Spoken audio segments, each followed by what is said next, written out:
meninos, tudo bem? Eu sou Camille Borba e este é o meu sinal. E hoje eu serei a professora de língua portuguesa de vocês do 9º ano, como tem sido nessas últimas semanas. Antes de começarmos, gostaria de apresentar Gisela, que fará gentilmente a nossa tradução para Libras, o que torna nossas aulas muito mais acessíveis. E falando de nossas aulas, gostaria de lembrá-los que elas estão disponíveis no nosso canal do YouTube Educa Recife. E além das nossas aulas no YouTube, temos também o aplicativo Educa Recife, disponível para todas as plataformas, tanto nas lojas dos aplicativos, quanto no QR Code na tela abaixo. E a melhor parte do nosso aplicativo é justamente a parte da interação do chat, e hoje quem faz nosso chat é nossa queridíssima professora de língua portuguesa, Viviane Santos. Olá, professora. Massa com vocês, eu já tô aqui, ó, prontinha no meu posto, só esperando as perguntas e comentários maravilhosos que eu sei que vocês devem fazer sobre essa aula. Então, não se acanhem e falem comigo, tá certo? Então, vocês já sabem como é. Qualquer dúvida, qualquer interferência, não fiquem tímidos, a gente não morde, eu sou bem legal, juro. E aí, por quê? Porque é importante a interação. É importante para que eu possa ajustar a minha aula de modo que seja compreensível para vocês. Porque não adianta eu fazer uma aula que ninguém entenda, não é?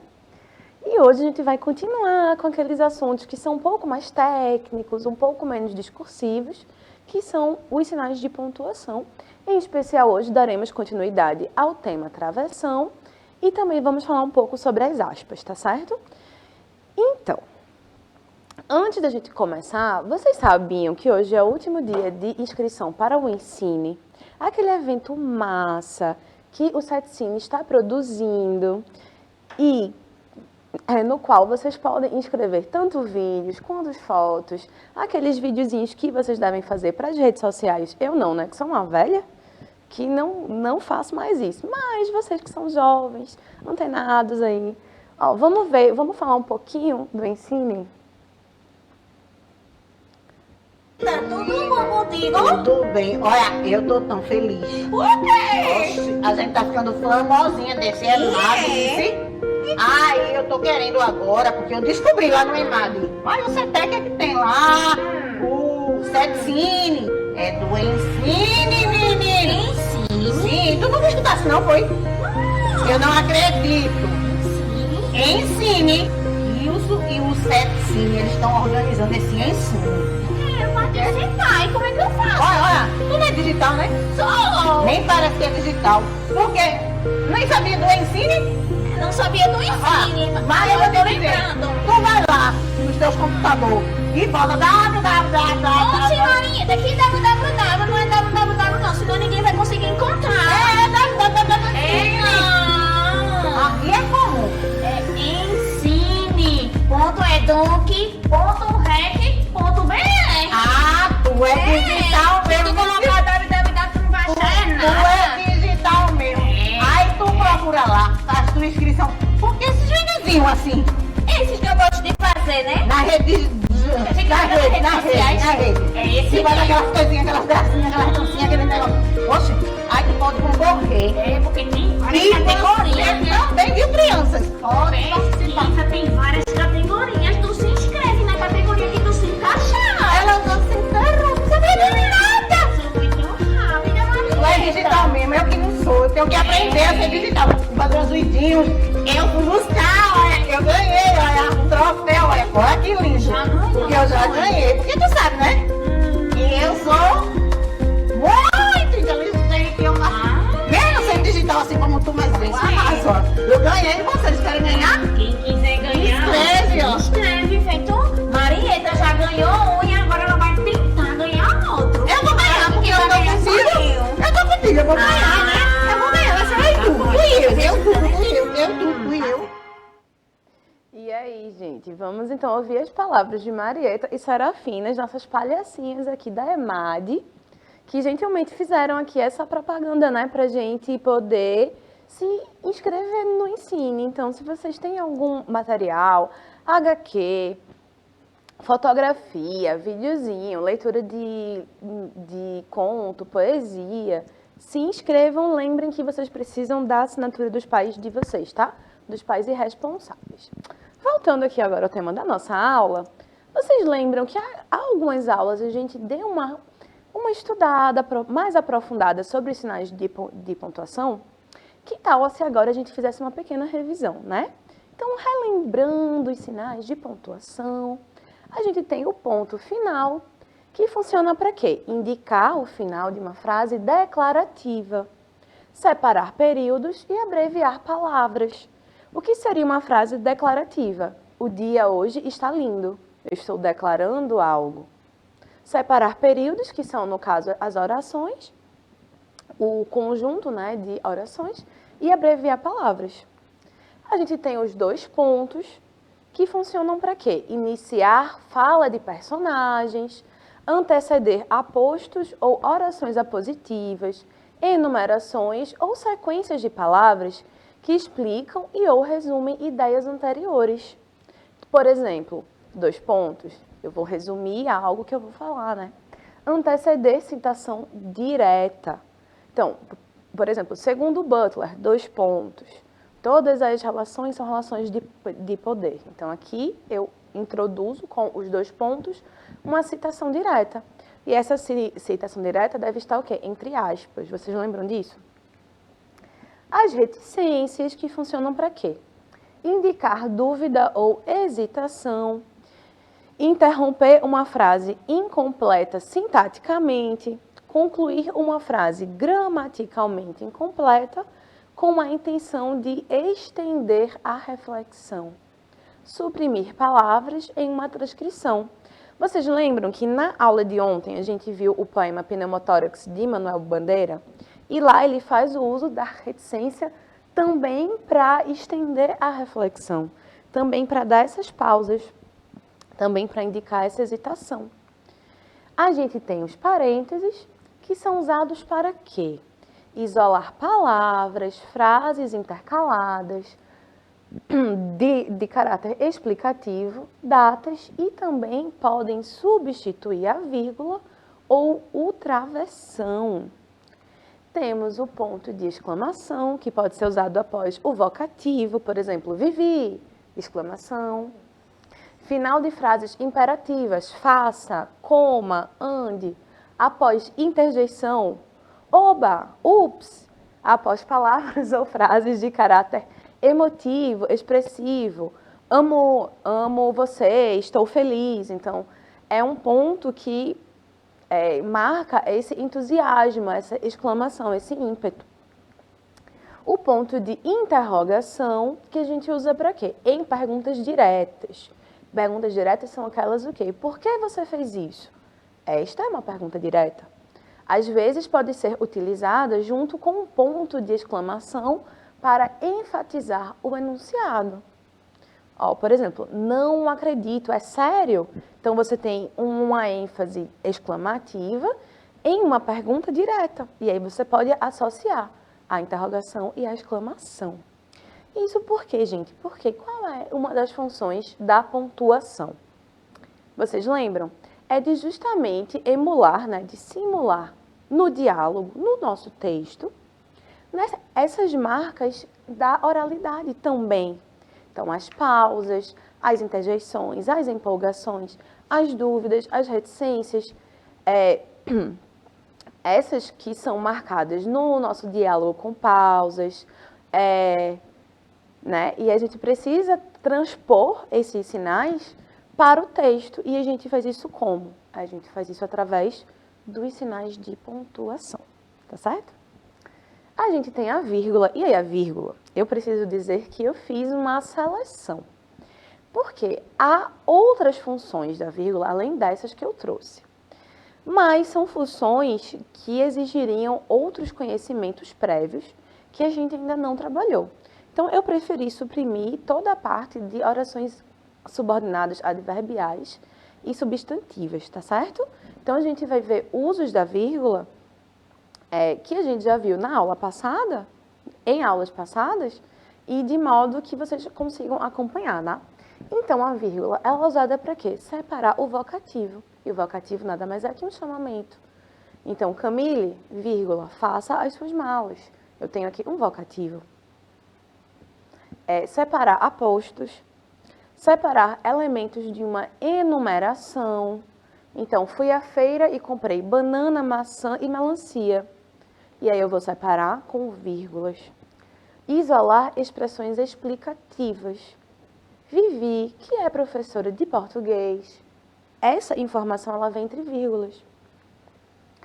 Isolar o nome do lugar na indicação de datas. Então, Recife, vírgula, 21 de novembro de 2021, por exemplo. Marcar a omissão de um termo. Eu amo ler, ele, cinema. Essa aqui, a vírgula, supririria o verbo amar, né? Para separar orações subordinadas adjetivas explicativas, que foi esse exemplo que eu já usei com Vivi, que é professora de língua portuguesa, os carros que são vermelhos. Para separar as orações intercaladas, lembra que são aquelas orações que são comentários intercalados, que estão entre uma ou mais orações, tá? E o ponto e vírgula? O ponto e vírgula sempre causa um pouco de dúvida, né? Eu acho que dentre esses sinais, é o sinal talvez menos utilizado. E aí eu digo até eu mesma não uso o ponto e vírgula tanto quanto eu poderia, talvez por própria falta do hábito, né? Utiliza-se ponto e vírgula para separar os itens de uma sequência de outros itens. Então, por exemplo, se eu quero fazer uma lista de itens da mala, eu posso separar por categorias. Então, higiene, 2 pontos. Shampoo, vírgula, condicionador e sabonete. E um ponto e vírgula entre outra enumeração. Roupas, camisetas, sapatos, calças. Utilizamos ponto e vírgula também para separar orações coordenadas muito extensas. Ou orações coordenadas na quais já se tenha utilizado a vírgula, porque a gente vai ter uma mudança de pontuação, tá? A gente tem também o travessão, que é justamente um dos temas dessa semana, né? O tema dessa semana. Isso aqui a gente já tem visto bastante. O travessão funciona para quê? Indicar mudança do interlocutor nos diálogos. Lembra? A gente viu ontem um exemplo. Por exemplo, travessão, sairei cedo. Travessão, disse a namorada. Tudo bem, disse o namorado. Esse diálogo de baixo, ele também vai ter os travessões. E esse travessão também vai indicar o quê? Essa mudança de narrador. Porque se na primeira frase eu tenho namorada, na segunda eu mudo para o narrador namorado. E aí eu preciso indicar. Falou o namorado, lembra? O travessão vem antes do verbo. Unir grupos de palavras que indicam itinerários. Substituir a vírgula em expressões ou frases explicativas. A gente já viu justamente essa função do travessão de substituir as vírgulas. Assim como a gente já viu, por exemplo, as aspas e os parênteses substituindo o travessão, né? E a vírgula também. As aspas, elas podem isolar palavras ou expressões que fogem da norma culta, como gírias, estrangeirismos, palavrões, neologismos, arcaísmos e expressões populares. Por exemplo, eu posso dizer, hoje eu vou num date. E aí usar aspas para indicar que essa palavra ela é o quê? Uma gíria ou um estrangeirismo. Indicar uma citação direta. Então, lembram quando eu falei dos 2 pontos e da citação? Essa citação deve estar isolada entre aspas. Eu não pus aqui, mas as aspas também podem indicar os diálogos, lembra? No lugar dos travessões. E aí, antes de a gente ver um pouco desses tipos de discurso, como é que vocês estão no chat? Professora Viviane, o que é que está acontecendo aí? Oi, gente, eu tô aqui no chat, tá todo mundo bem quietinho. Acho que eles estão, assim, entusiasmados em entender a função do travessão na vida da gente. Mas, ó, é importante, minha gente, sempre tomar cuidado com o uso da pontuação, porque além de marcar essas pausas, né, de demonstrar as nossas emoções e sentimentos, eles também organizam o nosso texto. Então, a ausência de pontuação pode deixar tudo muito caótico, inclusive dificultar a compreensão pelo seu interlocutor. Então, eu sei que a gente costuma relativizar muito o uso da pontuação nas redes sociais. A gente às vezes usa mais como emoji, né, para fazer a carinha, do que numa frase que a gente está realmente escrevendo. E tem muita gente que acha até que é grosseria colocar muita vírgula, colocar professora Camille, Foi. deixa a minha câmera. E acha que até que é grosseria, mas na verdade não. A gente usa a pontuação para organizar o nosso pensamento e faz parte também das ideias, de como a gente transmite a informação, de como o nosso interlocutor vai receber aquilo que a gente está dizendo. Então, não tenham medo de utilizar a pontuação, mesmo que inicialmente vocês utilizem de forma equivocada, vai uma vírgula onde não devia e tal, mas é exatamente esse uso que vai lhe dar a experiência para depois ir aprimorando a sua técnica. E é bem lembrado esse uso das aspas no lugar dos travessões também. Se a gente pegar um livro para ler, de literatura, de qualquer coisa, a gente vai perceber que as falas, elas podem ser sinalizadas das personagens, tanto com o travessão, quanto também com as aspas. Isso vai ficar a critério do autor, daquele que está escrevendo o livro. Então, não achem estranho se um livro tiver a marcação das falas com o travessão e um outro com as aspas. Isso é totalmente cabível dentro da língua portuguesa, tá certo? Vou voltar com a professora Camille, daqui a pouco a gente conversa mais. Professora Vivi, obrigada por tantas interferências. Desculpe por passar aí querendo ofuscar seu brilho, não é mesmo? Mas é que eu queria tomar um golinho d'água e esqueci da câmera. Mas veja só, é importantíssimo esses pontos que você levantou, porque eu sempre digo aqui, um texto bem pontuado é um texto compreensível.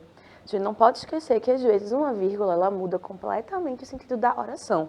E a gente vai ver esse uso equivocado, como esses desvios podem mudar os sentidos na aula que vem. Então, vocês fiquem atentíssimos, certo? E quanto às aspas no lugar dos travessões, eu falei isso na aula passada, que o importante é que o autor mantenha o padrão do texto. Então, se ele começou usando travessão, tudo bem, contanto que ele continue usando o travessão e assim com as aspas. E nesse uso de travessão e aspas, a gente tem falado muito sobre discurso direto, sobre discurso indireto. Os dois pontos introduzem um discurso direto, o travessão marca o diálogo direto, o discurso direto. Que danado é isso, né? A gente já viu, quando a gente teve aula de narrativa, quando a gente teve aula de linguagem literária e não literária. Mas eu trouxe aqui para a gente revisar, porque às vezes o estudo de língua portuguesa é materno revisar, né? E a gente estuda um pouco, aí estuda outras coisas, aí revisa, e aí às vezes a gente até compreende melhor, porque agora a gente já tem mais bagagem, a gente já viu outros conteúdos também. Então, ó, o discurso direto, discurso indireto e o discurso indireto livre são tipos de discursos utilizados no gênero narrativo, para introduzir as falas e os pensamentos dos personagens. Seu uso varia de acordo com a intenção do narrador. No discurso direto, o narrador dá uma pausa na sua narração e passa a citar fielmente a fala do personagem. O objetivo desse tipo de discurso é transmitir autenticidade e espontaneidade. Assim, o narrador se distancia do discurso, não se responsabilizando pelo que é dito. E aí, quais são as características, né? Utilização dos verbos da categoria de sende, que são aquelas categorias de verbos enunciativos, aqueles que têm relação com o verbo dizer. Então, verbos de elocução. Falar, responder, perguntar, declarar, exclamar, dentre outros. Utilizar os sinais de pontuação. Travessão, exclamação, interrogação, dois pontos e aspas. Inserção do discurso no meio do texto. Não necessariamente numa linha isolada. E o discurso indireto? É aquele que o narrador interfere a fala do personagem, proferindo suas palavras. Eu poderia dizer, a professora Viviane falou que irá ao cinema essa semana. Então, eu não estou citando a fala dela diretamente. Eu estou me apropriando do discurso dela e o dizendo com as minhas próprias palavras. Aqui não encontramos as próprias palavras dos personagens, né? Então, é um discurso, o discurso é narrado em terceira pessoa, algumas vezes são utilizados os verbos de elocução. Contudo, não há utilização do travessão, pois geralmente as orações são subordinadas, ou seja, dependem de outras orações. O verbo pode ser marcado através da conjunção que, o verbo mais o que, né? ela disse que faria tal coisa, tá? E o discurso indireto livre, há uma fusão dos dois tipos de discurso. Então, você tem intervenções do narrador, bem como da fala dos personagens. Não existem marcas que mostrem a mudança do discurso. Por isso, as falas dos personagens e do narrador, que sabe tudo o que se passa, né, podem ser confundidas. Tá? E as características do discurso indireto livre são a liberdade sintática e a aderência do narrador ao personagem. E eu pergunto para vocês acham que é possível construir uma narrativa inteira, um conto, só com diálogos, sem um narrador, sem uma situação, sem um narrador que mostre uma situação? Vocês lembram que a gente já leu esse conto Sexa, de Luiz Fernando Veríssimo, antes? E eu trouxe de novo. E eu trouxe de novo porque, além de ser um conto que eu acho brilhante, é também um conto que é construído com diálogo. E que a pontuação é essencial. O trabalho de pontuação nesse texto é o que vai designar, é o que vai dotar as palavras de sentido. Então vamos ler junto? Sexa. Pai, como é o feminino de sexo? O quê? O feminino de sexo. Não tem. Sexo não tem feminino? Não. Só tem sexo masculino? Quer dizer, não. Existem dois sexos, masculino e feminino. E como é o feminino de sexo? Não tem feminino. Sexo é sempre masculino. Mas tu mesmo disse que tem sexo masculino e feminino. Não devia ser assexa? Não. Por que não? Por que não? Desculpe, por que não? Sexo é sempre masculino. O sexo da mulher é masculino? É? Não. O sexo da mulher é feminino. E como é o feminino? Sexo mesmo, igual ao do homem. O sexo da mulher é igual ao do homem? É. Quer dizer, olha aqui, tem o sexo masculino e o sexo feminino, certo? Certo. São duas coisas diferentes. Então, como é o feminino de sexo? É igual ao masculino, mas não são diferentes? Não, ou são, mas a palavra é a mesma. Muda o sexo, mas não muda a palavra. Mas então não muda o sexo, é sempre masculino, a palavra é masculina. Não, a palavra é feminino. Se fosse masculina, seria o pá. Chega, vai brincar, vai. O garoto sai e a mãe entra. O pai comenta: temos que ficar de olho nesse guri. Por quê? Ele só pensa em gramática. Então, gente, esse conto eu acho brilhante. Por quê? Vocês percebem que é todo construído num diálogo de pai e filho sobre coisas diferentes, né? O filho está perguntando uma coisa, o pai entende outra. E toda essa confusão sintática, semântica, se dá por quê? Por causa da polissemia, por causa da posição das palavras, porque o sexo feminino e o sexo da mulher são coisas diferentes, né? Professora Viviane, o que você acha desse conto? Eu acho brilhante como ele brinca com a gramática em si, né? E há essa confusão aí, porque o menino tá perguntando uma coisa, o pai tá entendendo outra, tentando explicar tudo ao mesmo tempo, pro coitado não se confundir. E fica mais confuso ainda, porque parece que o menino não entende que a palavra sexo é masculino. Então, ele não consegue entender por que ela também não existe no feminino. E aí a gente lida com todo um campo de palavras que não variam, né? Então é muito engraçado como ele faz essa construção. Realmente é uma construção brilhante, assim, porque ele consegue manter a discussão do português, da gramática, consegue fazer esse jogo irônico entre o pai que entende uma coisa e o filho que entende outra, e consegue passar esse assunto que poderia ser constrangedor, pesado, de forma muito leve, de forma até engraçada. Então a gente consome o conto muito bem, de forma muito positiva. E além de tudo isso, ele ainda mostra como, com um engenho criativo, a gente consegue construir uma narrativa fora dos moldes tradicionais, usando somente um diálogo. Quem mais faz isso muito bem é Osman Lins. Tem vários contos que ele tem um conto específico que ele trabalha somente com... Você não sabe quem fala o quê. Você vai supondo, assim, ele vai usando pontuações diferentes. Então, ó, eu trouxe esse conto para a gente observar, claro, o uso do travessão, o uso da pontuação. e essa confusão sintática e semântica, né? Então, ó, é possível que construir uma narração com diálogos. Para tal, é essencial que eles estejam marcados, para que o leitor entenda que se trata de uma expressão dialógica, então, nesse campo do diálogo. No conto, o autor optou por marcar a conversa com o travessão, cuja uma das funções é exatamente essa. Então, vejam, ele vai fazendo esse jogo, observem que ele poderia colocar pai, qual o feminino de sexo, disse o menino, mas ele não faz isso, ele omite para que você vá seguindo logicamente através do discurso. Eu acho brilhante.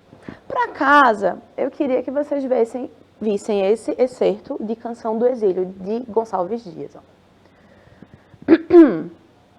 Minha terra tem primores que tais não encontro eu cá. Em cismar, sozinho à noite, mais prazer encontro eu lá. Minha terra tem palmeiras, onde canta o sabiá.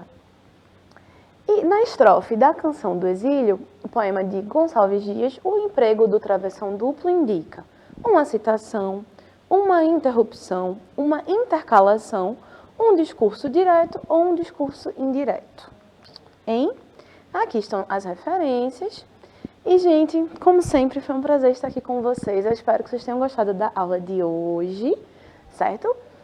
Vou aqui passar a palavra para a professora Vivi, para que ela possa se despedir. Obrigada, Vivi. Você, como sempre, abrilhantando esta pobre aula, né? Esta aula modesta. Oi, gente. Foi uma alegria ficar aqui com vocês. Eu espero que vocês tenham aproveitado a aula, gostado bastante. Qualquer coisa, vocês podem comentar lá no YouTube. A gente fica por aqui e a gente se vê em breve. Então é isso, gente. Obrigada por tudo, Gisela. Obrigada pela tradução impecável. Obrigada à produção. E até a próxima.